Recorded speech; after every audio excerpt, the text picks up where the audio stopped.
Hello and welcome to the 109th episode of Sutton and Back Family Style. I'm Jason. And I'm Bill, and I've got a couple of real interesting business moments to open the show with. So, Jason, the Warriors are going to open their Chase Arena next year. They've got an opening concert.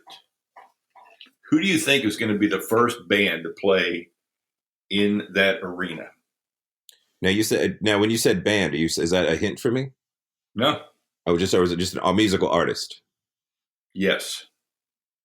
I would think they're going to go big and get like a Beyonce or a Jay-Z or a combo of those two. That's what I would think. Are you ready for this? I am. Metallica and the San Francisco Symphony. Okay, the symphony I get. With Metallica? Well, I know Metallica seems like their moment was a long time ago. Yeah, I just think it's very, very. I mean, if you're going to open that building in that market, I don't think you would have picked Metallica. Are they from San Francisco? I don't even know that. I'm not aware of it. I thought it was very, very interesting. Yeah, because Metallica hasn't really been relevant for They've been on a tour, and they've done really, really well on the tour. Right. And a lot of people really like Metallica. Go see. But guys I play 16 over softball with went to go see Metallica. Right. I think I think of a city like San Francisco that's known for inclusiveness. Yeah. I don't view Metallica as inclusive. No, and not to stereotype your NBA fan, but I don't think your average NBA fan is probably the Metallica fan. Yeah, I would think so. No. All right, so that's my one thing for you. Okay, that is surprising. Didn't see that one. That's not a big surprise for me. I'm saving my big surprise. Oh, I know. I'm excited. Johnny Manziel has signed with Memphis in the Alliance of American Football. I saw that. That's exciting. It's interesting. Do you think it's more of a football move or a business move? I think, sadly, after watching him play both in the NFL and briefly in the Canadian Football League, it's got to be a publicity thing because he did not look good. They're currently the middle of the pack. They drew 13 for one game, I think, and 18 for their other game. I would say, as someone that is, pretty much only watched highlights from this point, he's going to get my eyeballs on a game if he starts. It's a quarterback-starved league. It's a quarterback-starved league and somewhat of a star-starved league. And he's got charisma. He's got a presence. He does. Because you figure, even in college, like, rappers and LeBron James, everybody wanted to hang out with him, Johnny Football, all that kind of stuff. So, yeah. I would say the star of the league so far is Steve Spurrier's offense. Yeah. They put up a lot of points and do a lot of things. So, and I feel like I've seen far too much Trent Richardson for the good of that league. Good for him. But if I'm that league, I don't feel like somebody that washed out for 3 different teams in the NFL is the guy I want to be the star of my league. No.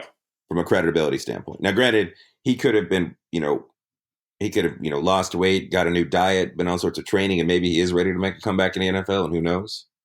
But I don't think you want, one of your best, most notable players to be a washout from the NFL. I don't think that's a good thing for you. Well, maybe they keep hoping maybe he's going to be Kurt Warner. You can come back and work for a good coach and surround him with a little bit of talent, and he'll be successful. We'll see. All right, next business moment. The MLB is going to shorten commercial breaks to 2 minutes between innings, which means that the commercials are probably going to be like we've seen with golf and other things. It's going to be a split screen. Well, I think that's every sport should do that. I agree with you. I think every sport should do it.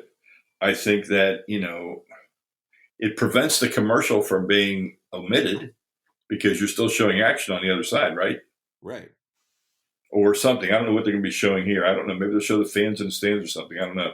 But I think it's a good idea. And if they cut it to 2 minutes, that's probably going to save somewhere around 10 to 12 minutes a game. Which is significant. So we'll see what happens. It is.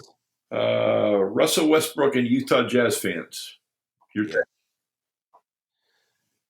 I mean, obviously they banned him for life, and his tweets came back, and he doesn't seem like he's the kind of guy that wouldn't say horrible racist things to somebody. Mm-hmm. And they banned another fan after that. Yeah. And I love Russ. You know, we're a big pro Russ podcast, obviously. But he's been a little bit of a hothead this year, more so than I think ever. That might be as hot as I've ever seen him. Yeah. But he's suspended right now for his 16th technical he had this year. Yep. Yeah, I think Russ is a lot of control, anger management issue. Yeah. But it's Russ being Russ, as they say. Like he's. Well, let's say, speaking of anger management, Tyreek Hill. A 3-year-old son with a broken arm, and they say that allege that he caused it. Yeah, they're pursuing 2 different charges against him right now. Yeah, or investigating 2 charges against him, including obviously the broken arm of his 3-year-old son.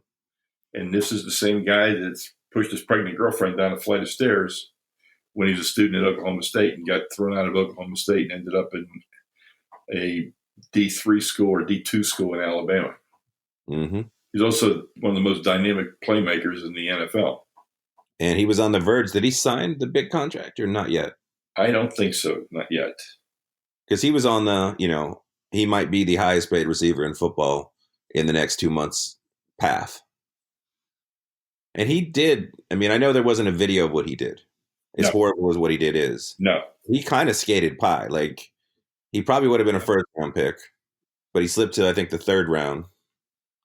They talked about it briefly, but as soon as he started performing on the field, like, people pretty much let it go, Yeah, so what do you think about Kansas City as a magnet for this? It's 2 black eyes in a row, which isn't really good. I mean... Oh, and that's middle America. Yeah. And he got his, 8-game suspension. Then he's going to play for the Browns I can't think of his name now. Kareem Hunt. I mean, I don't know what you do, I don't know. It's just interesting. And finally, my last business moment, and this one's a sad one because I know people that work there. This Fox Disney sale is finally going to be culminated where Disney's going to take over all the RSNs. And they're estimating it could cost between 4,000 and 10,000 people their jobs. That's a big number. So I'm really sad about that. And I really like the RSNs. I think they do a great job and everything. And I don't like the way Disney manages things like that. I kind of like the creativity and the spontaneity and the different styles that you're going to see with the that you see at respective RSNs. And I sure don't want those to be Disneyfied. No. A little sad. Definitely not. So free agency's almost over, right? It certainly is. Some very interesting things. The Odell Beckham trade was a very interesting trade. To say the least. I mean, obviously Antonio Brown moved on from the Steelers. Mm-hmm. Today, Blake Bortles actually signed with the Rams. You're kidding me. To back up Jared Goff.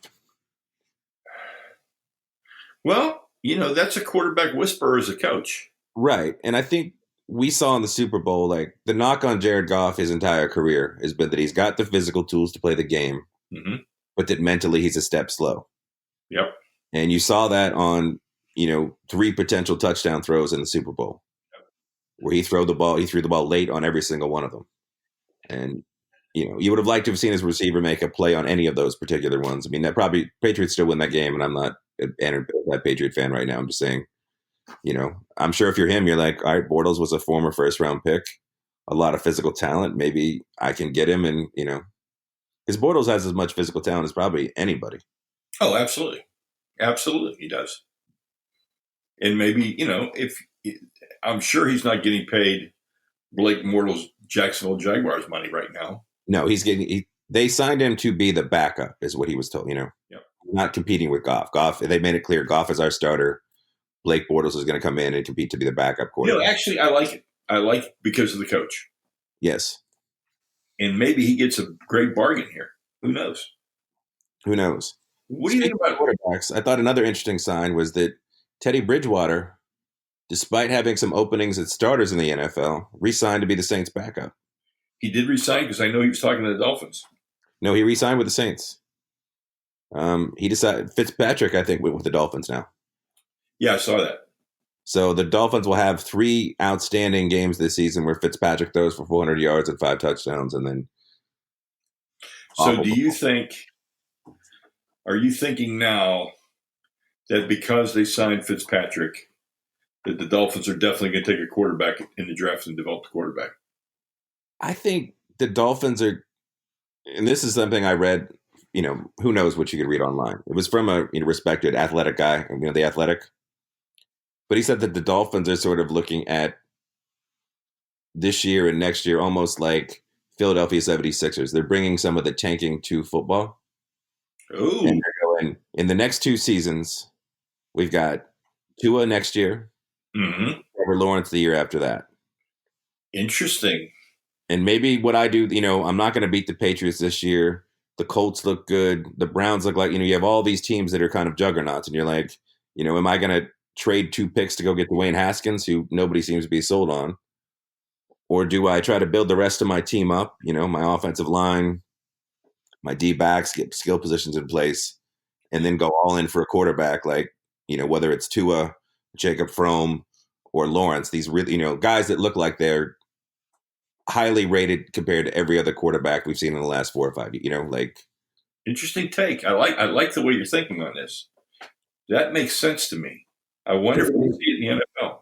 Yeah, if you're the Dolphins sitting at 13, you're going to have to trade into the top 10 to either get Dwayne Haskins or Kyler Murray, both of whom have question marks. Mm-hmm. And then you're left with the kid from Duke or the kid from Mizzou or Missouri. Yep.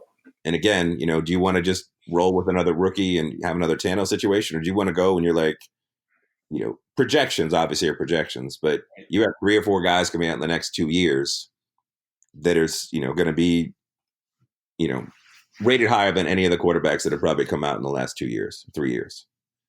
So maybe you just say, we're going to build everything else through the draft. We'll take our lumps. We'll lose a little bit. And then we'll bring in a rookie with a good situation. So I like that. I like the philosophy. I like the process possibly coming to the NFL. Yeah. In baseball, and it's been in basketball. Yeah. Interesting. Good. That's an interesting take, Jason. I'm going to have to think about that. Was if you can roll, we've seen whether it's Brady or any of these great quarterbacks, you can put anybody, if you get a great quarterback with a solid offensive line, you're going to compete in the NFL. And you'll be eventually able to fill in the other spots. Agree. So if you're not sold on any of the guys in this draft, why are you going to move up from 13? Take best available player and roll it over till next year. Mm-hmm. And then hopefully you get your back for 15 years. Interesting take. Let's talk a little March Madness. Woo. So the ACC gets 3 of the top seeds. Yes, they did. And Gonzaga got the other one.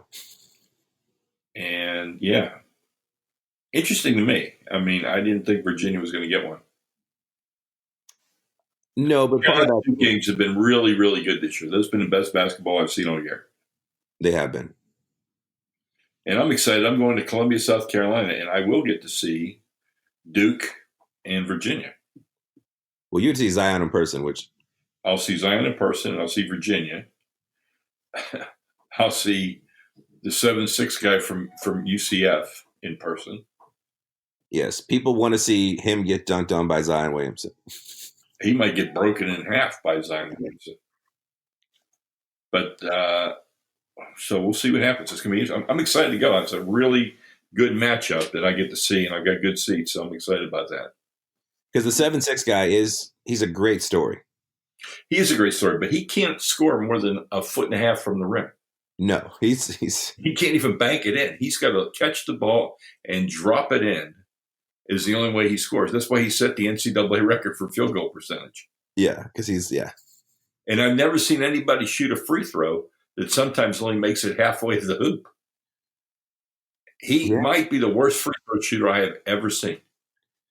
I can't think of a worse one because I mean, even when you think about classically bad guys, even like Andre Drummond now, but shoots 40%, like They would at least hit the rim or the board. it's hitting the backboard of the rim every time. Yeah, Yeah, this guy doesn't always do that. no.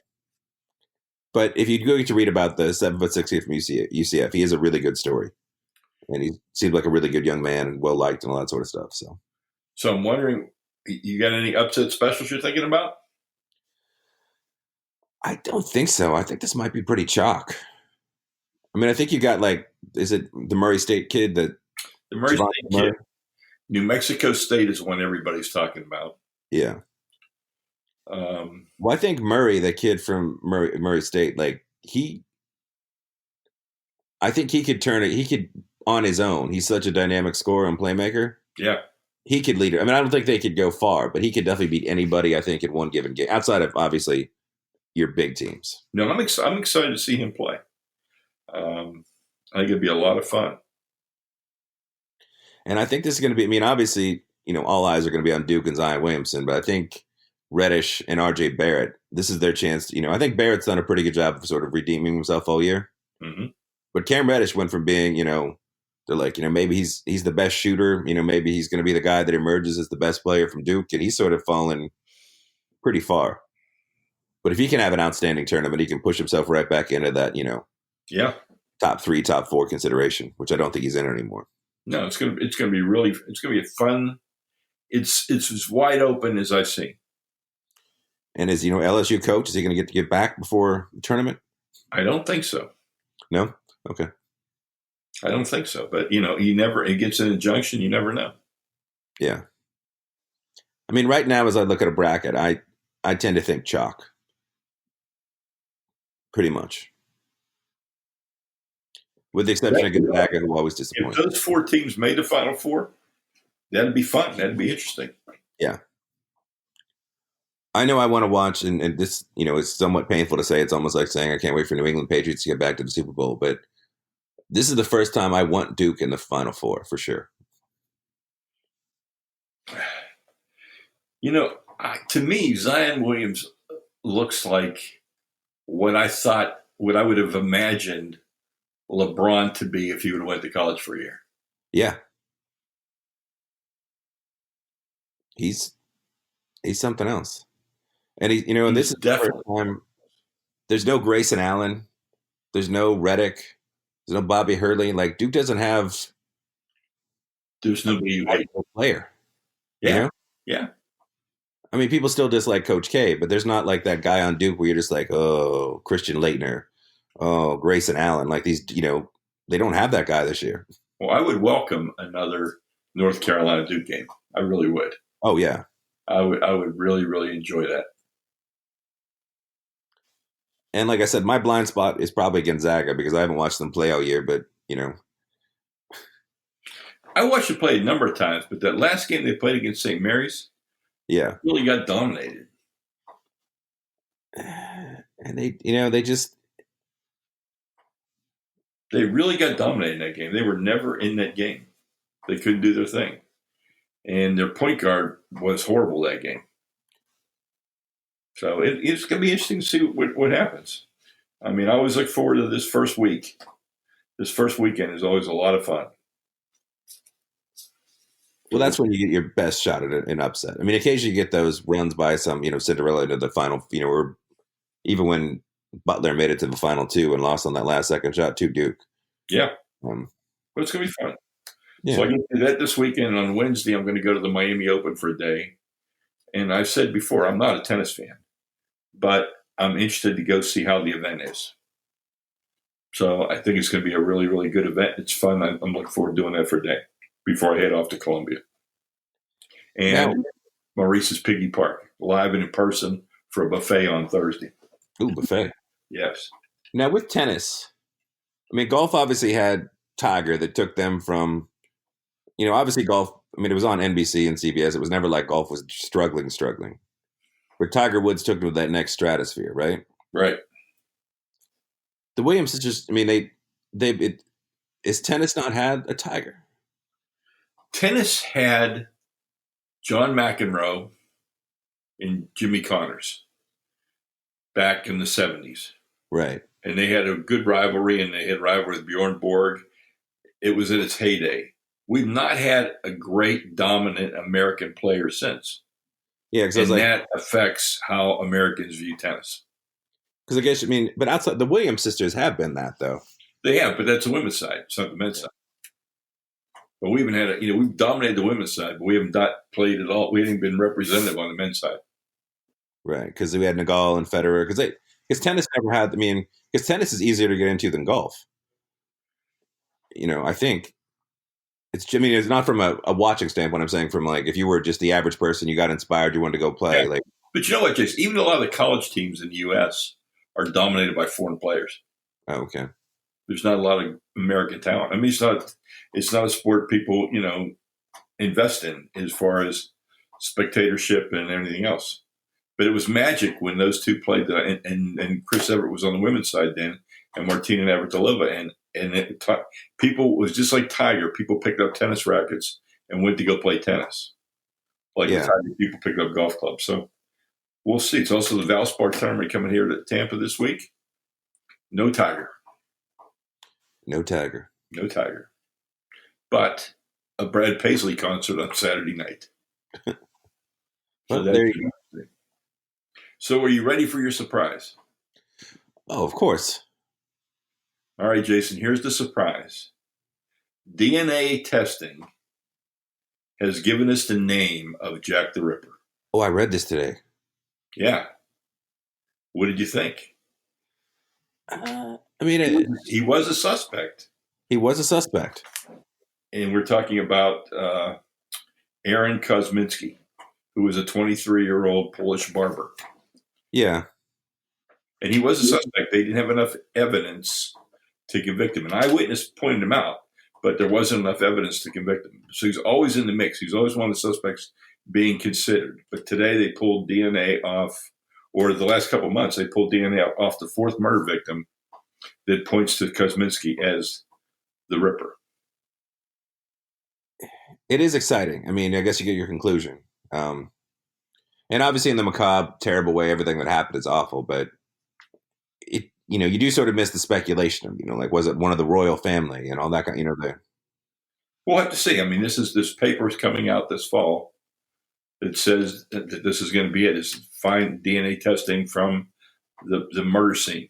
So, right. We read that profile book it had Jack the Ripper, yeah, Joan Benet Ramsey, Lindbergh's baby, and somebody else in that book. Mm-hmm. And that guy basically said it was also, I think he said it was like I think he might have actually said somebody similar, but I don't think he actually said that person. No, I mean, I always speculated it was a member of the royal family because of the way it was covered up and everything. And some of the movies have used that theory. And to me, that was always a very plausible theory. It's a very plausible theory, and it's, bizarrely the most exciting theory, I suppose. Not that it should be exciting with murder and all that sort of stuff, obviously, but no. Well, I guess in other crime/college, almost sports-related news, what did you think of the Get Into College Gate, or whatever we're calling that, with, Aunt Becky and Felicity Huffman and other people? Unbelievable is what I would call it. Yeah. Photoshopping your kid's face on an athlete and getting them recruited for a crew team. I mean, kudos for ingenuity. Yeah. But I just didn't see it coming that people would pay $100,000, $200,000, in some cases $500,000. I mean, I would do anything for you and Dan, but I don't think I would have photoshopped you and tried to get you a scholarship. No, that's what I was wondering from like a parent's, because like the defense is always like, whether it's, the one side is obviously the rich think they can do whatever they want, all that sort of stuff. And the other defense has always been, these are parents trying to do whatever they can for their students. And because, if you're Lori Loughlin, who's a professional actress, been on TV forever, you've got Full House money for decades, like, paying a couple $100,000 to get your kid into school probably isn't, breaking the bank. But just the parental of like, I want to do everything I can, whatever I can do, You so. know what my first reaction was, Jace? My first reaction was I've never believed in those tests. Yeah. Don't think they're predictors, in graduate school they have to take a GRE or a GMAT, and I've had people have some of the lowest GMAT and GRE scores, and I've admitted them on probation, and they've done a 4-point work. So how is that a predictor? So when I look at somebody, if I'm going to predict how they're going to do, I'm going to look at how they do in math courses in college, how they do in stat courses or finance courses or anything business related. And that's going to be my predictor. But you never know what's in somebody's heart. You never know what their drive is. So No. I just don't, it's not something, I'm just not a believer in it. You're going to take somebody in 3 hours is going to tell you what they are. I just don't see it. I'm sorry. No, and I think we accept the fact that there's multiple learning styles. Yeah. It's been around since probably as long as education's been a thing, but it's been very prevalent. And yet when it comes to like, different, you're audio learner, you're an oral, whatever sort of learner you are, visual learner, all those sorts of things. But then it's like, yeah, but you're all taking the same test. Yeah, exactly. And then we've seen, I've known plenty of people that were absolutely brilliant that just get test anxiety. And, but that doesn't mean they're not, going to be successful in everything else. It's just this particular, like, So I should ignore the 4 years you were in high school and base it on the 3 hours of the test. It's crazy. Yeah. It's really, really legitimately crazy. Right. And then you point out the fact, you never know. It's easy to say, leave your troubles at the door and come take your test and focus, show must go on, all that sort of BS sort of stuff. But it's a 16, 17-year-old kid taking a test and like, who knows what's going on in the world socially, emotionally, all those sorts of things, with puberty and everything else. And just a crazy time. And you just had a bad day. I agree. Or you got really lucky and you were an excellent guesser. Yeah. Yeah. That's not out of the realm of possibility. There's, so I did not like the part about hiring somebody to take tests for you and write the essays. No. Do all that. That's just plain wrong. But that's a societal problem. If we're saying that's okay to do, then that's wrong. So I don't know. Yeah. I had a food moment. Oh, nice. Are you ready for this one? I am. I've never, ever seen this on a menu before. A buffalo shrimp potato skin. Okay. And it was outstanding. It was the best thing I ate all week. Really? Yeah, it was amazing. First of all, it was a great potato skin, crispy with some cheese on it, and then the buffalo shrimp and the buffalo sauce all on top of the potato skin was awesome. Mm-hmm. That is interesting. Yeah. I saw it on the menu. We were debating with the order for an appetizer. I said, I want to try this. And I should have just ordered 3 of them and had them for dinner. Well, I assume it wasn't too thick of a potato because I know that can be an issue from time to time. No. It was like just a potato skin, a little bit of potato in the potato, but not a lot. The skin crisped up really nice. Melted American or cheddar cheese, buffalo sauce and shrimp. Very nice. It was very nice. I did not I also had a reverse food moment. Oh. Last night, and I'm not going to name the restaurant, I'm not going to name the city. Okay. I had arguably the worst chicken parm I have ever had. Oh, that's my favorite meal. I know.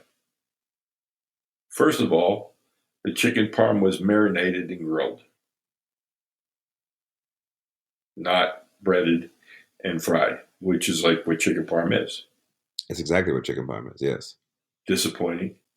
You had your pick of about 18 different sauces. That wasn't good. And the pasta was mushy. I ate about a third of it and begged off. That's no good.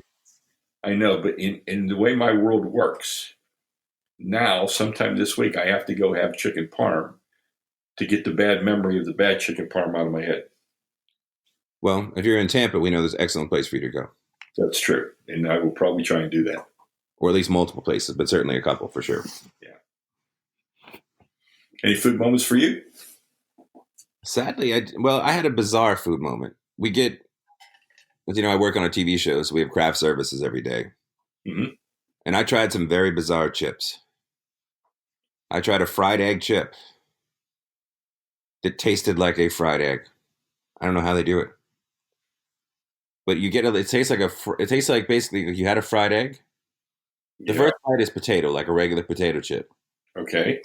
and then it settles in and it tastes like you had a fried egg with like a hint of potato, like you had a little hash brown mixed in with your fried egg.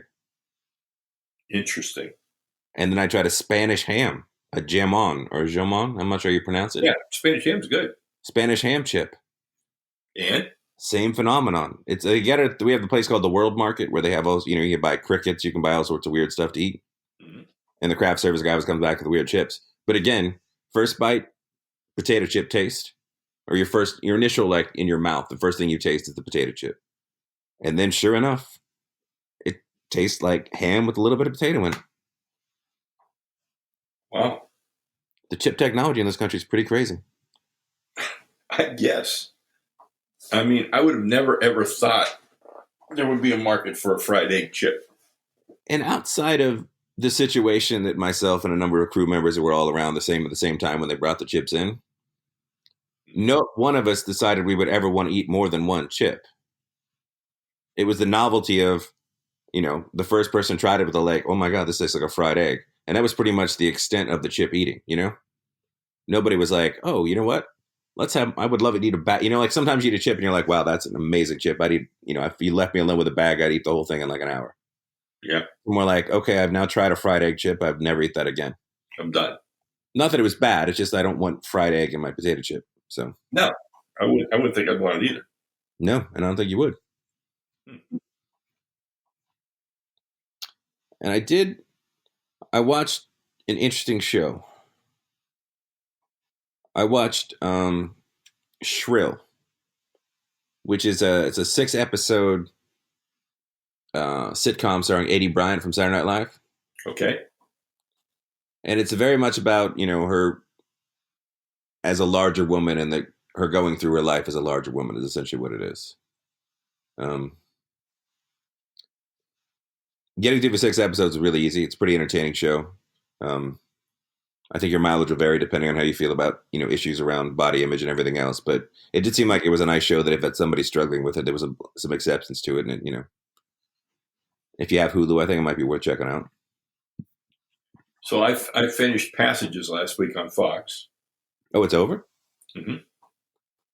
See. Interesting ending. And I enjoyed the ending, which I wasn't expecting. Now, I assume that based on the size of the book, and I think it's a series, they plan on bringing that back? They could or they couldn't. They ended it in a way that, yeah, they could, but they don't need to. Oh, okay. So I enjoyed it. And then the I Am the Night also ended. And I was less sold on the ending for that one. But if there would have been a different ending, we'd have known about it. Right. Right, because you're just talking this. Since there's real history in this, there had to be an ending that didn't illuminate the mystery of the Black Dahlia. Okay, it didn't resolve it. So, but it was a well done show. Okay. Well, that's good to hear. Yeah. Yeah. I guess that's it this week. It is, and I guess I'll report from Columbia next week when we do the show. Yeah. I'll give you my impressions of Zion up close. And although we'll give a quick shout out to Dirk Nowitzki, who just passed Wilt Chamberlain on the all-time scoring list. A class act. And maybe, is he the greatest European basketball player of all time at this point? Possibly. Definitely the most successful European player ever in the NBA, no question. Right. I know Sabonis was amazing, and you could see hints of it when he was back over here, but he never got to play in the NBA at peak Sabonis. But Dirk had longevity. Yes. But it is sad, kind of. I mean, it's great to see him break these records, but and watch him cheer on Luca from the sideline and still be having fun on the court. But he's kind of a sad person to watch play basketball right now. I would say that. Yeah, he really can't. It's like he stayed a year too long. He did, but it's been nice watching him, like, because Luca could be end up, the way he's playing, he could end up being, he does stuff on a nightly basis where you're just like, wow. Yeah, and it's nice to kind of watch Dirk sort of, cheer him on. Lucas Dirk point up. Yeah. But yeah. So again, please rate us on iTunes and join us on Patreon if you can help. We'd really appreciate it. And I think that's it for this week, right? Great. Peace out.